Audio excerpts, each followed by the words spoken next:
Dear students, good morning. Today in this video we are going to start Geography named Social Science Contemporary India second for class 10. Now we have to start chapter 1 of the geography. Name is Resources and Development. संसाधन और विकास, संसाधन और उनका विकास।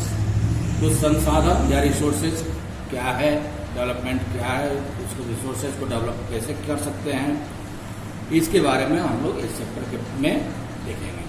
Okay, now we start. Can you identify and name the various items used in making life comfortable in our villages and towns. क्या तुम कुछ ऐसे items को पहचान सकते हो और उनका नाम बता सकते हो जो कि शहरों में या गांवों में व्यक्तियों के लाइफ को कंफर्टेबल या आरामदायक बनाने में सहायता करते हैं। List the items and name the material used in their making.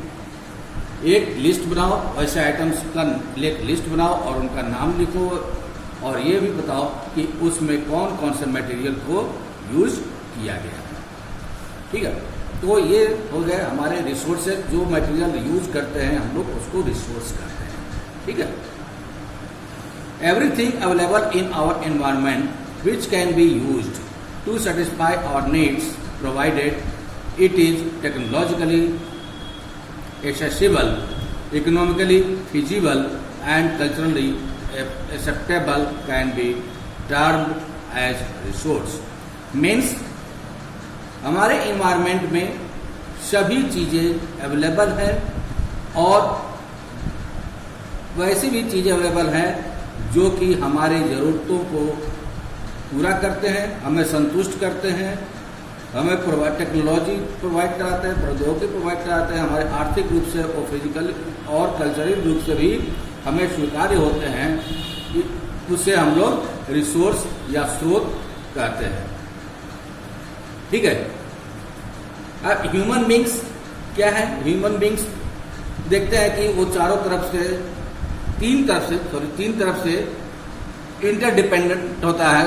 Technology, physical environment जो कि नेचर होता है, फिजिकल एनवायरनमेंट जो कि नेचर प्रकृति कहते हैं, टेक्नोलॉजी, प्रौद्योगिकी, इंस्टीट्यूशंस यानी संस्थाएं, ये तीनों को ह्यूमन बींग्स प्रभावित करता है। इसको हम लोग कहते हैं interdependent relationship between nature, technology and institutions. यानी नेचर यानी प्रकृति, प्रौद्योगिकी और संस्थाएं, ये आपस में एक दूसरे पे अंतर संबंध रखता है, एक दूसरे के बीच में अंतर संबंधित है। Okay, the process of transformation of things available in our environment involves an interdependent relationship between nature, technology and institutions। Same things कि जो ट्रांसफॉर्मेशन होता है, जो प्रोसेस होती है इन्वायरमेंट में, जो प्रोसेस होता है, जो प्रक्रियाएं होती है किसी भी चीज के ट्रांसफॉर्मेशन के लिए, जो भी चीजें अवेलेबल होता है उसमें क्या क्या इंटरडिपेंडेंट होता है। इंटरडिपेंडेंट रिलेशनशिप होता है किसके बीच? नेचर, टेक्नोलॉजी और इंस्टीट्यूशंस के बीच इंटरडिपेंडेंट रिलेशनशिप होता है, अंतर्निहित संबंध होता है। Human beings interact with nature through technology and create institutions to accelerate their economic development. जो ह्यूमन बींग्स है, ह्यूमन बींग्स इंटरेक्ट होता है नेचर से, प्रकृति से इंटरेक्ट होता है। किसके द्वारा?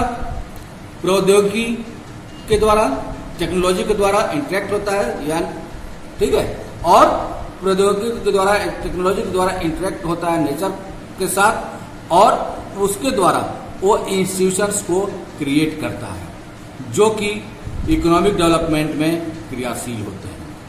ठीक है, इंस्टीट्यूशंस का निर्माण होता है और इंस्टीट्यूशन का निर्माण होने के बाद ये जो होता है इकोनॉमिक डेवलपमेंट, आर्थिक विकास में ये एक्सेलरेट यानी क्रियाशील होता है।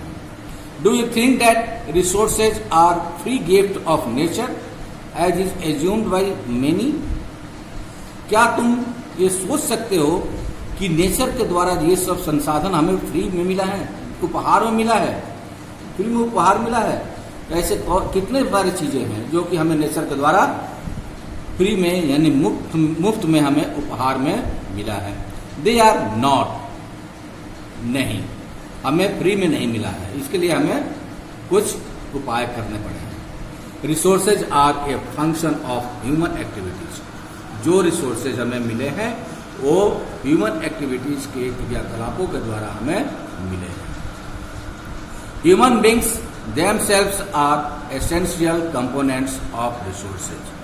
ह्यूमन बींग्स जो है स्वयं में एक एसेंशियल कंपोनेंट्स है, अत्यावश्यक अवयव हैं किसके? रिसोर्सेज के एसेंशियल कंपोनेंट्स हैं। They transform material available in our environment into resources and use them. तो ह्यूमन बींग्स कैसे एसेंशियल कंपोनेंट हो जाता है कि ह्यूमन बींग्स जो मटेरियल अवेलेबल है हमारे नेचर में उसको ट्रांसफॉर्म करता है, उसको रूपांतरित करता है। रूपांतरित करने के बाद जो भी प्रकृति में या पर्यावरण में या इन्वायरमेंट में रिसोर्सेज होते हैं उनको क्या करता है? ट्रांसफॉर्म करता है। ट्रांसफॉर्म कर करके उसका स्वयं यूज करता है या उसको उपयोग में लाया जाता है। These resources can be classified in the following ways। और ये जो रिसोर्सेज होते हैं, जो संसाधन होते हैं, उनको निम्न प्रकार से वर्गीकृत किया जा सकता है, उनको क्लासिफाई किया जा सकता है। Number A, on the basis of origin, उनके उत्पत्ति के आधार पर। उत्पत्ति के आधार पर यानी ओरिजिन के आधार पर दो तरह के रिसोर्सेज हो सकते हैं, बायोटिक और एबायोटिक, यानी जैविक और अजैविक। Number B, on the basis of exhaustibility. Exhaustibility means अस्तित्व के आधार पे, अस्तित्व के आधार पे रिन्यूएबल और नॉन रिन्यूएबल दो प्रकार के हो सकते हैं। Number C, on the basis of ownership, स्वामित्व के आधार पे, ऑनरशिप के आधार पे।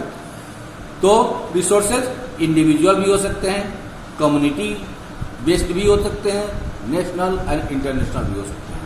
इंडिविजुअल मीन्स किसी व्यक्तिगत रूप में, कम्युनिटी मतलब किसी समुदाय का प्रॉपर्टी हो सकता है, रिसोर्स हो सकता है, नेशनल यानी राष्ट्रीय संसाधन भी हो सकता है, एंड इंटरनेशनल अंतर्राष्ट्रीय संसाधन भी हो सकता है। Number D, on the basis of status of development, विकास के अस्तित्व के आधार पर, स्तर पर भी हम लोग रिसोर्सेज को वर्गीकृत कर सकते हैं। इसमें जैसे potential, developed stock and reserves. ठीक है, पोटेंशियल मीन्स बहुतायत मात्रा में पाए जाने वाले, डेवलप्ड स्टॉक मतलब विकसित रूप में उसका पहले से भंडार है, और रिजर्व मतलब संरक्षित करके रिसोर्सेज को रखा गया हो। ठीक है, यहाँ पे एक डायग्राम के थ्रू भी हम समझ सकते हैं रिसोर्सेज को। इससे रिसोर्सेज वगैरह, रिसोर्सेज का टू काइंड्स हो गए, नेचुरल और ह्यूमन मेड। तो नेचुरल में भी हम दो देखते हैं, नेचुरल में दो प्रकार के हो जाते हैं, रिन्यूएबल और नॉन रिन्यूएबल। फिर रिन्यूएबल में भी हम लोग दो तरह के देखते हैं, कंटिन्यूअस और flow, that is wind water, जो कि कंटिन्यूअस हमको मिलता रहता है, हवा और पानी। फिर दूसरा आ जाता है बायोलॉजिकल। बायोलॉजिकल में भी हम दो प्रकार का देखते हैं, एक नेचुरल वेजिटेशन जो प्राकृतिक वनस्पतियाँ होती हैं फॉरेस्ट में, जंगल में, और दूसरा आता है वाइल्ड लाइफ यानी वन्य जीवन। ये तो हमारे रिन्यूएबल के हो गए। उसके बाद नॉन रिन्यूएबल के क्लासिफिकेशन में हम जाते हैं तो देखते हैं नॉन रिन्यूएबल भी दो प्रकार के हो जाते हैं, एक रिसाइकेबल, फॉर एग्जांपल मेटल्स, ये रिसाइकेबल में आता है, और दूसरा जो है non recyclable, that is fossil fuels. Non recyclable means एक बार यूज कर लिया गया, उसका अस्तित्व खत्म। तो रिसोर्सेज में जो दूसरा प्रकार आता है वो ह्यूमन मेड होता है। तो ह्यूमन में क्या होता है? स्ट्रक्चर्स एंड इंस्टीट्यूशंस, और सेकंड होता है क्वांटिटी एंड क्वालिटी। ठीक है, तो ये रिसोर्सेज है, अगर इसको आप याद रखते हैं तो आप डिटेल्स लिख सकते हैं।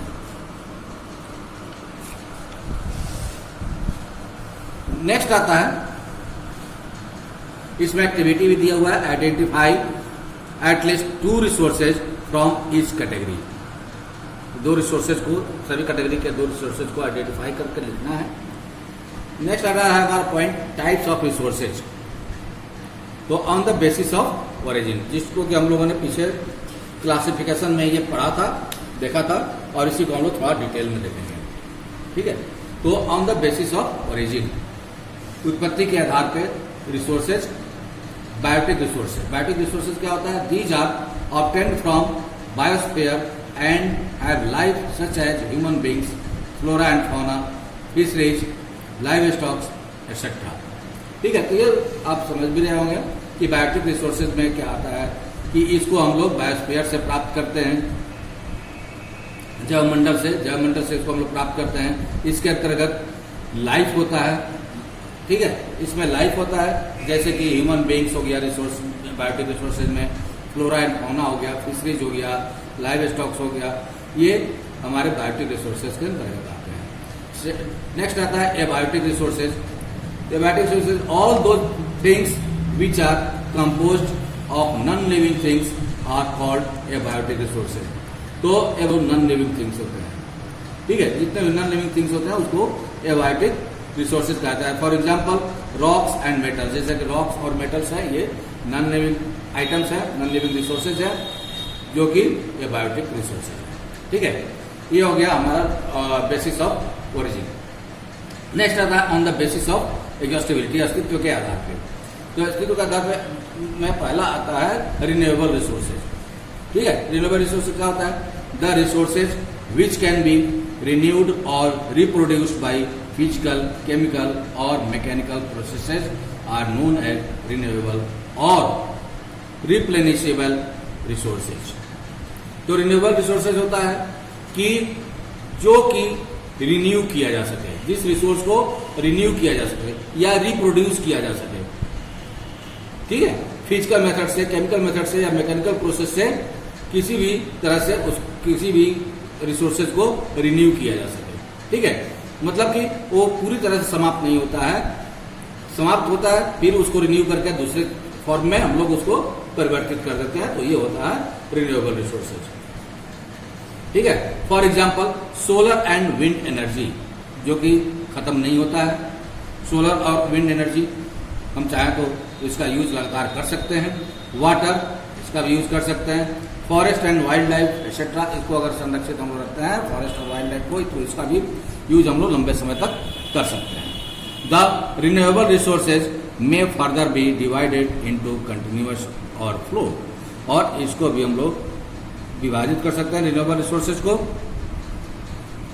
ठीक है, जो कि पिछले इसमें डायग्राम में हम लोग देख चुके हैं कि कंटिन्यूअस और फ्लो में विंड वाटर आ गया और एक बायोलॉजिकल आ गया। इसको भी हम लोग 2 भाग में हम लोग विभाजित कर सकते हैं। ठीक है, नेक्स्ट आता है नॉन रिन्यूएबल रिसोर्सेज। जस्ट उल्टा होगा, रिन्यूएबल का जस्ट उल्टा होगा। These occur over a very long geological time. ये जो इसकी नॉन रिन्यूएबल रिसोर्सेज जो होते हैं, ये एक लंबे भौगोलिक समय लेते हैं या जियोलॉजिकल टाइम लेते हैं। इसको बनने में बहुत लंबा समय लगता है। Minerals and fossil fuel are examples of such resources. Minerals और फॉसिल फ्यूल को हम लोग नॉन रिन्यूएबल रिसोर्सेज का एक बहुत अच्छा एग्जांपल ले सकते हैं। These resources take millions of years in their formation. ये जो रिसोर्सेज होते हैं मिलियंस ईयर्स लेते हैं, ये फॉर्मेशन में बनने में मिलियंस ईयर्स लग जाते हैं ऐसे रिसोर्सेज को। Some of the resources like metals are recyclable and some like fossil fuels cannot be recycled and get exhausted with their use।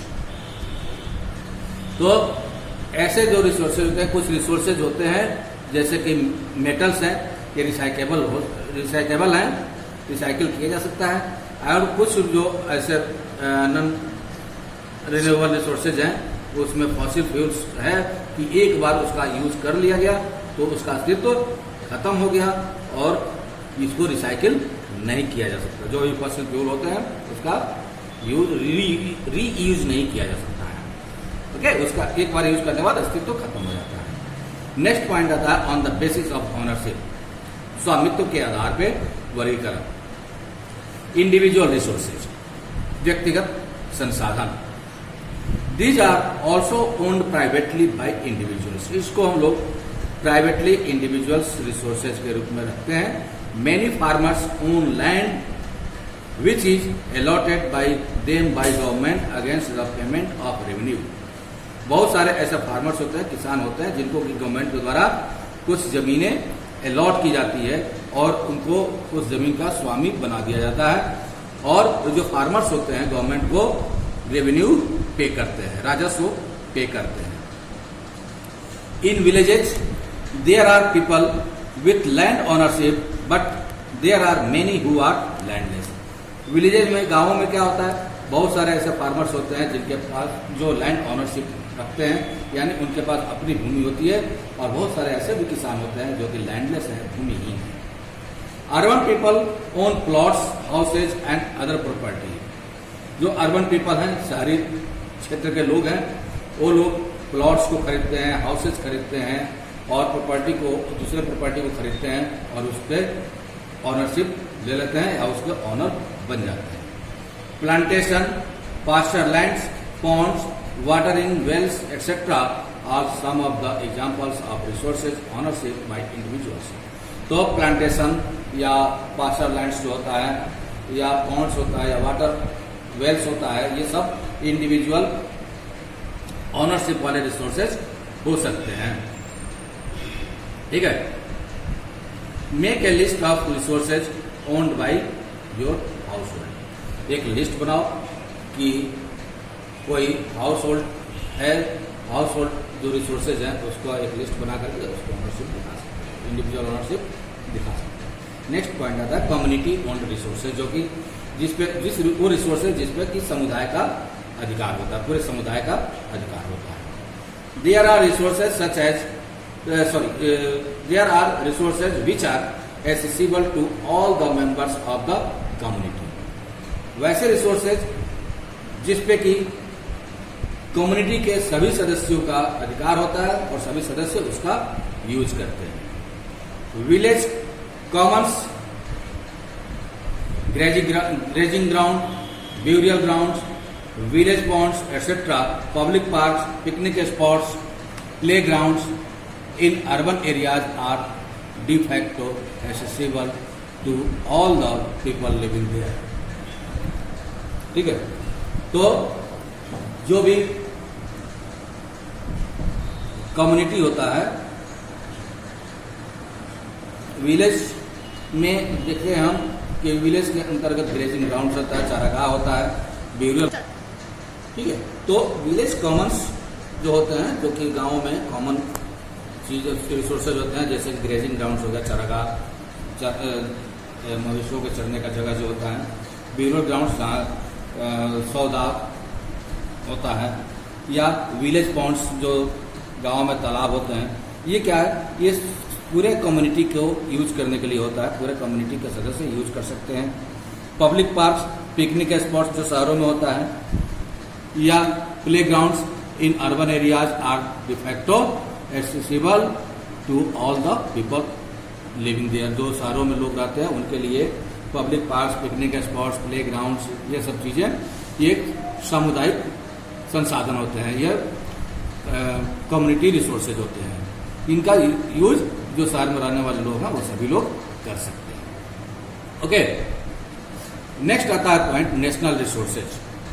National resources क्या होता है, जिसपे कि पूरे नेशन का अधिकार होता है, पूरे नेशन का लोग यूज कर सकते हैं। तो नेशनल रिसोर्सेज में technically all the resource belong to the nation. तकनीकी रूप से हम इसका अर्थ निकालते हैं कि पूरे राष्ट्र के द्वारा इसका उपयोग, इस रिसोर्स का उपयोग किया जाएगा, और ये रिसोर्स पूरे राष्ट्र के लिए होगा, पूरे देश के लिए होगा। The country has legal powers to acquire even private property for public goods.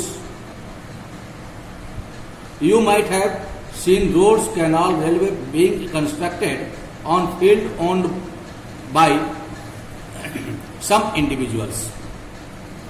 तो ये देश की सरकार की को ये शक्ति होती है, ये पावर होती है, कंट्री की सरकार होती है, ये पावर होती है उसको कि किसी भी प्राइवेट प्रॉपर्टी को वो एक्वायर कर सकता है, या प्राइवेट प्रॉपर्टी या प्राइवेट गुड्स को, पब्लिक गुड्स को एक्वायर कर सकता है। कि ये देख सकते हैं कि बहुत सारे ऐसे रोड्स हैं, कैनाल्स हैं या रेलवे लाइंस हैं कि लोगों के खेत से या लोगों के ज़मीन से हो करके गुजरा हुआ है। तो वहाँ पे क्या होता है, पब्लिक का जो भी होता है, इंडिविजुअल्स लैंड होता है या कोई खेत होता है, कुछ जो भी होता है, उसको गवर्नमेंट के द्वारा एक्वायर कर लिया जाता है और उसके बदले में उसको कुछ मुआवजे के रूप में दे दिया जाता है।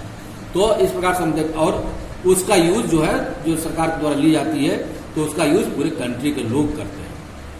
ठीक है, जैसे कि मान लो कि सड़क बनी, तो सड़क बनेगा तो पूरे जो भी देश में रहने वाले लोग हैं वो सब लोग उसका यूज करेंगे। रेलवे लाइंस बना तो उस सभी लोग यूज करेंगे उसका। तो ये इस पे कंट्री का अधिकार होता है। Urban development authorities get empowered by the government to acquire land. जो अर्बन डेवलपमेंट अथॉरिटीज है उसको सरकार के द्वारा लैंड को एक्वायर करने की शक्ति प्रदान की गई है। All the minerals, water resources, forest, wildlife, land within the political boundaries and oceanic area up to 12 nautical miles, that is 12.2 kilometer from the coast, termed as territorial water and resources therein belong to the nation। तो जो भी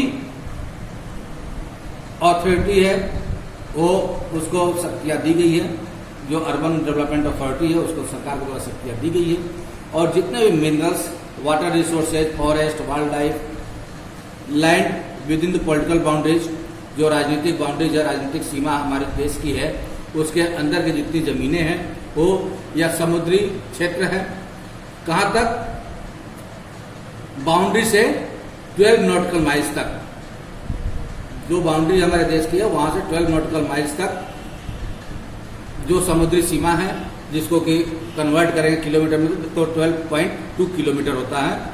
मतलब boundary जो जमीन की हमारे देश की सीमा है वहां से 12.2 किलोमीटर तक की अथॉरिटी दी गई है डेवलपमेंट अथॉरिटी को। फ्रॉम द कोस्ट, जो समुद्री किनारा होता है, ठीक है, टर्म्ड एज टेरिटोरियल वाटर, उसको हम लोग टेरिटोरियल वाटर के रूप में जानते हैं। और ये रिसोर्सेज राष्ट्र की होती है। यहाँ पे जो भी रिसोर्सेज यहाँ से प्राप्त की जाएगी वो राष्ट्र की होगी, वो देश की रिसोर्सेज होगी। ठीक है, उसके बाद नेक्स्ट आता है इंटरनेशनल रिसोर्सेज, अंतर्राष्ट्रीय संसाधन या स्रोत। ठीक है, there are international institutions which regulate some resources.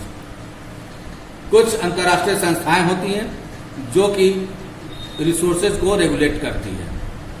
The oceanic resources beyond 200 nautical miles of the exclusive economic zone EEZ, जिसको कहते हैं exclusive economic zone, belong to open ocean and no individual country can utilize use without the concurrence of international institutions. तो जो oceanic resources होते हैं, जितने भी समुद्री संसाधन होते हैं, वो 200 nautical miles तक, जो कि जिसको कि एक्सक्लूसिव इकोनॉमिक जोन बोला जाता है, वहीं तक यूज कर सकते हैं। तो 200 nautical miles से आगे समुद्र में 200 nautical miles से आगे कोई भी कंट्री संसाधनों को यूज नहीं कर सकता। ठीक है, उसके अंदर में ही जो संसाधन आते हैं उसी को यूज कर सकता है।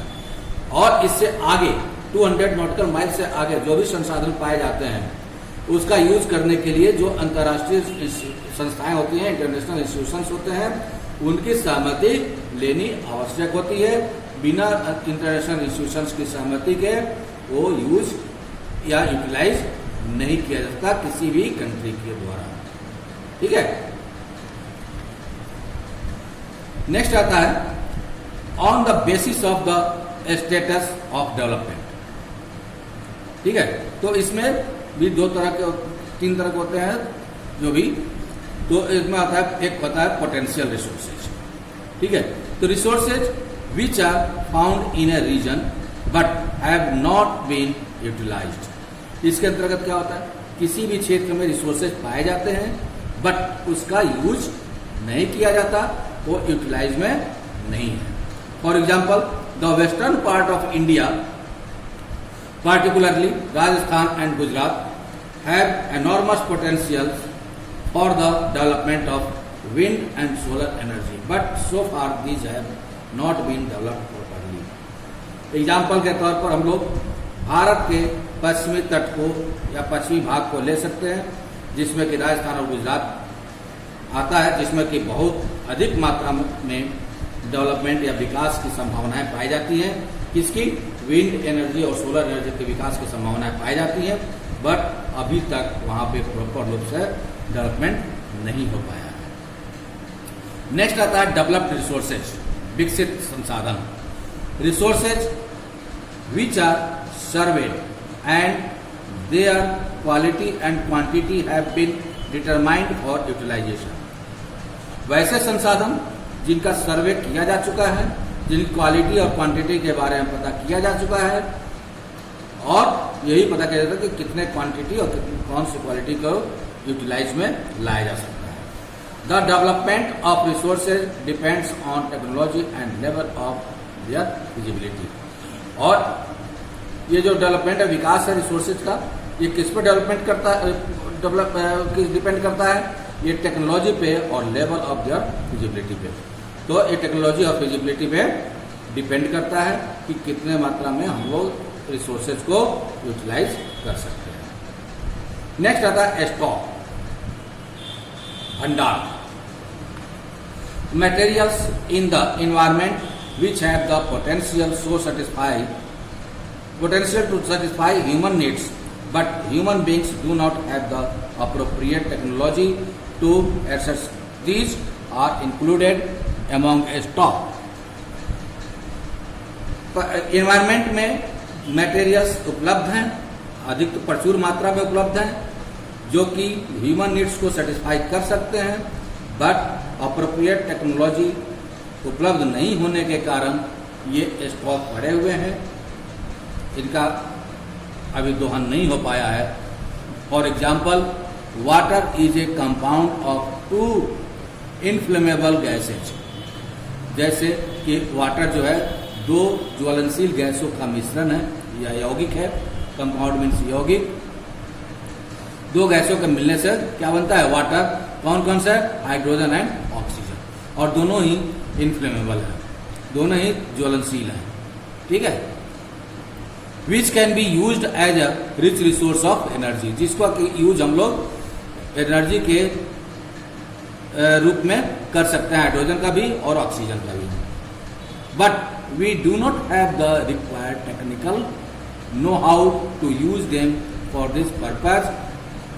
लेकिन हम लोग इसको क्या कर सकते हैं? जल से हाइड्रोजन और ऑक्सीजन को अलग नहीं कर सकते हैं, क्योंकि हमारे पास जो टेक्नोलॉजी की रिक्वायरमेंट है वो हमारे पास नहीं है। हम नहीं जानते कि इसको कैसे अलग कर सकते हैं, इसलिए हम लोग इसका यूज नहीं कर सकते हैं। यह भंडार के रूप में पड़ा हुआ है, hence it can be considered as stock. इसलिए इसको हम लोग स्टॉक के रूप में कंसीडर करते हैं। नेक्स्ट आता है रिजर्व।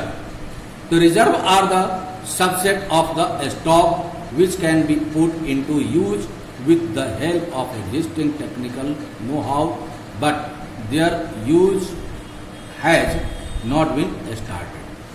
रिजर्व मीन्स कि कोई भी संसाधन या रिसोर्सेज है स्टॉक के रूप में रखा हुआ है, लेकिन उसको हम लोग किसी भी चीज एग्जिस्टिंग चीज की या टेक्नोलॉजी की टेक्निकल सहायता से हम लोग उसका यूज कर सकते हैं, बट अभी उसका यूज स्टार्ट नहीं हुआ है, उसका यूज शुरू नहीं हुआ है, उसको हम लोग रिजर्व स्टॉक कहते हैं। This can be used for meeting future requirements. इसको हम लोग फ्यूचर रिक्वायरमेंट्स में के लिए यूज कर सकते हैं, भविष्य की आवश्यकताओं की पूर्ति के लिए इसका यूज हम लोग कर सकते हैं।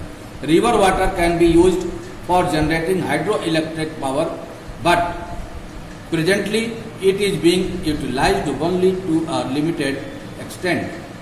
जो रिवर वाटर होता है, नदियों का पानी होता है, उसको हम लोग हाइड्रो इलेक्ट्रिक पावर के लिए यूज कर सकते हैं, बट वर्तमान में बहुत कम ही यानी लिमिटेड मात्रा में इसका यूज हम लोग कर पाते हैं या हो पाता है। दस the water in the dams, forest etcetera is a reserve which can B use in the future. इस प्रकार से जो डैम का वाटर है या फॉरेस्ट है, ये रिजर्व कैटेगरी में आता है, जिसका की यूज हम लोग फ्यूचर में कर सकते हैं। Okay, thank you. ये पॉइंट अभी यहाँ समाप्त करते हैं। नेक्स्ट वीडियो में हम लोग देखेंगे development of resources. Okay, thank you, have a nice day.